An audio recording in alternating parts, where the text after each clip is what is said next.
Hi guys, I'm Preeti, working as a Radiation Safety Officer with Ganesh Diagnostics.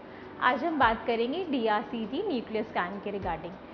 DRCG होता है direct radio nuclide cystography.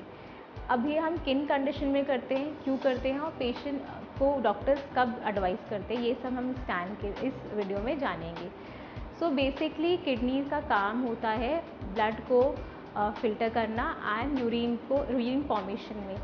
But sometimes क्या होता है, जो urine है ब्लैडर में पहुंचने के बाद वापस रिफ्लक्स कर रहा होता है, जिसके वजह से किडनी में इन्फेक्शन होने के चांसेस होते हैं। इन्फेक्शन हो जाता है पेशेंट को एंड स्कारिंग होने के भी चांसेस होते हैं। तो डॉक्टर जब पेशेंट ये शिकायत कर रहा होता है कि उसको पेशाब बहुत रुक कर आ रहा है या वापस जा रहा है और ड्रिबलिंग ऑफ यूरिन हो रहा है, तब डॉक्टर्स पेशेंट को एडवाइस करते हैं DRCG स्कैन के लिए। एंड मोस्टली छोटे बच्चों में अक्सर ये परेशानी होती है यूरिन रिफ्लक्स की। सो उस केस में वेसिको-यूरेट्रल रिफ्लक्स एक कंडीशन है, एक क्लिनिकल इंडिकेशन है जिसमें हम DRCG स्कैन को करते हैं। अब मैं आपको बताती हूँ ये स्कैन कैसे करते हैं। ये स्कैन थोड़ा सा इन्वेजिव है बच्चों के लिए भी और बड़ों के लिए भी, क्योंकि इसमें एक छोटा सा सुप्राप्यूबिक प्रिक होता है on the lower abdominal side, जहाँ पे आपका ब्लैडर प्लेस्ड होता है। एंड अगर बच्चों में ये कर रहे होते हैं तो हमें खास ध्यान रखना होता है, एसेप्टिक कंडीशन में कैथेटर प्लेस करके एंड ब्लैडर को फिल करते हैं।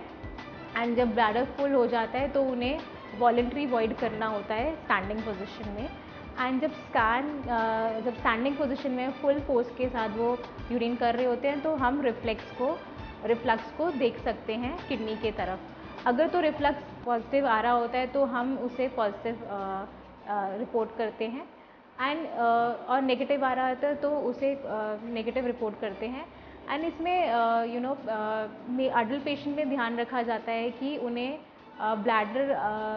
ब्लैडर फिलअप करना होता है नेचुरली, जिसके लिए उन्हें चाय कॉफ़ी के लिए एडवाइस किया जाता है ताकि उनका यूरिन फॉर्मेशन थोड़ा जल्दी हो। बट थोड़ा पेनफुल हो सकता है क्योंकि सुप्राप्यूबिक इंजेक्शन होता है बहुत ही कम रेडियो एक्टिविटी के साथ। एंड ये फिर उनको जैसे कि बच्चों के साथ करते हैं वॉलंटरी वॉइड करना होता है खड़े होकर, एंड ये स्कैन हो जाता है। फिर उसके बाद कुछ एंटीबायोटिक एडवाइस की जाती है, क्योंकि ऑब्वियसली आपको एक सुप्राप्यूबिक इंजेक्शन लगा है लोअर अब्डोमेन में, एंड बच्चों में जैसे कैथेटर पुट किया है, एक फॉरेन ऑब्जेक्ट है, फॉरेन बॉडी है, तो उसमें एंटीबायोटिक आपको डॉक्टर्स एडवाइस करते हैं। एंड ये हमें वेसिको-यूरेट्रिक रिफ्लक्स को पॉजिटिव या नेगेटिव जानने में हेल्प करता है। सो गाइस, DRCG स्कैन करवाने के लिए आप अपने प्रिस्क्रिप्शन के साथ हमारे सेंटर पे वॉक इन भी आ सकते हैं और हमारी वेबसाइट ganeshdiagnostic.com पर भी जाकर इसे बुक कर सकते हैं। Thank you so much.